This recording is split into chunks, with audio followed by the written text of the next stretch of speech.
Untuk Tecno PowerWatt 7, hari itu kita sudah review yang 4G punya, tapi ramai yang tanya kata nak 5G.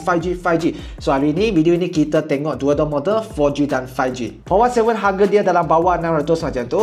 PowerWatt 7 5G pula harga dalam bawah 900. Semestinya ada beza, especially dalam chipset dia. PowerWatt 7 menggunakan MediaTek Helio G100 Ultimate dan PowerWatt 7 5G menggunakan chipset 5G lah, MediaTek Dimensity 7300 Ultimate. Dua-dua chipset ini boleh katalah chipset yang power dalam segmen harga mereka. Screen size yang sama 6.78 inci, tapi PowerWatt 7 5G dapat 144Hz refresh rate, manakala PowerWatt 7 dapat 120Hz juga. Dari segi main game memang smooth, sosial media dan juga harian untuk kerja lagi best. Design dekat belakang dia beza tak besar, dua-dua pun cantik bagi saya, lebih cantik lah daripada PowerWatt 6 dulu. Tapi yang lagi menarik adalah PowerWatt 7 5G ini, belakang dia sini ada lampu status. Untuk RAM dan storage dia sama, dua-dua ada pilihan untuk 8GB untuk RAM, 128GB ataupun 256GB untuk storage. Untuk size ini kalau bukan kaki simpan tak delete memang cukup dipakai dah. Yang suka main game ini memang ngam, siap ada Hyper Gaming Engine untuk memudahkan lagi waktu gaming. Boleh buat macam-macam setting dekat dalam sini. Ada dua speaker atas dengan bawah, dua speaker Dolby Atmos lagi, so memang sound dia memang cukup mantap. Bateri pun mantap sekali, PowerWatt 7 7000 mAh, bapak besar. PowerWatt 7 5G 6000 mAh, dua-duanya support 45W fast charge.